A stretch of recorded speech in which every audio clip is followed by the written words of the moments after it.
Վրաստանի վարչապետը առաջին գնահատականները տվեց Վրաստանի կաթողիկոս պատրիարքի հուղարկավորությունից հետո։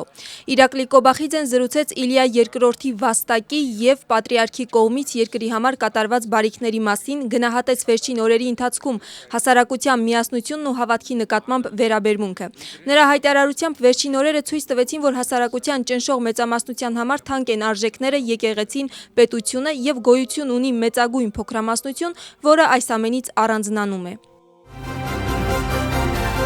Սիոնի պատրիարքական տաճարում քաղաքացիները անդադար այցելում են Նորին Սրբության գերեզմանին և արտահայտում իրենց սերն ու երախտագիտությունը նրա նկատմամբ։ Այնտեղ, որտեղ գտնվում է Նորին Սրբության հավերժական հանգրվանը, հոգևորականները ամեն օր մատուցում են Իլիա II հոգու հիշատակի հոգեհանգստյան արարողություն և այսպես կշարունակվի 40 օր։ Նորին Սրբության հանգրվանի բարեկարգման աշխատանքները ամբողջությամբ ավարտված չեն, ուստի գերեզմանին մոտենալը սահմանափակված է։ Սակայն տաճար այցելելը քաղաքացիները կկարողանան ամեն օր առավոտյան ժամը 8-ից մինչև գիշերվա 22-ը։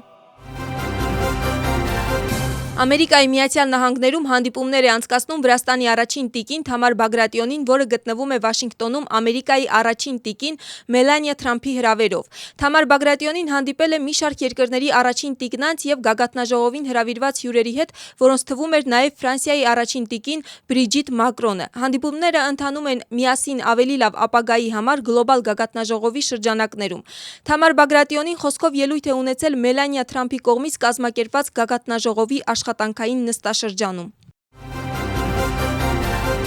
Վրաստանի առաջին տիկինը Վաշինգտոնում հանդիպել է Կանանց առողջության ինստիտուտի նախագահ Վալերի Հաբերի, ընտանիքների համաշխարհային կոնգրեսի նախագահ Բրայան Բրաունի և նրանց պատվիրակության հետ։ Հանդիպմանը ներկա էին ԱՄՆ-ում Վրաստանի դեսպանը, ինչպես նաև Վրաստանի կրթության, գիտության և երիտասարդության նախարարի տեղակալը և խորհրդարանի կրթության, գիտության և երիտասարդության գործերի հանձնաժողովի նախագահը։ Հանդիպմանը զրույցը շոշափել է կանանց առողջության մասին հոգալուն և ընտանեկան արժեքներին։ Վրաստանի առաջին տիկին Թամար Բագրատիոնին զրուցել է վրացական մշակույթում ընտանեկան արժեքների առանձնահատուկ դերի մասին։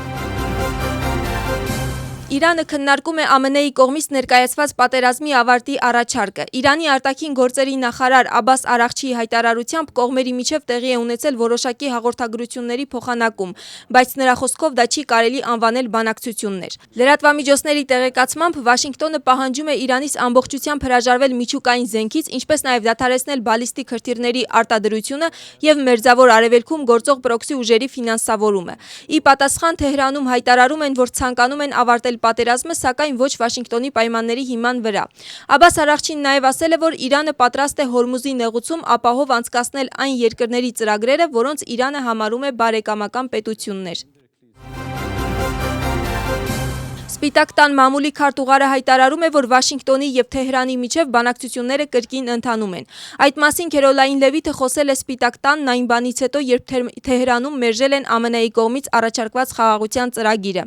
Լևիթը նշել է, որ Դոնալդ Թրամփը դժոխք կբերի Իրանի դեմ, եթե խաղաղության համաձայնագրին չհասնեն։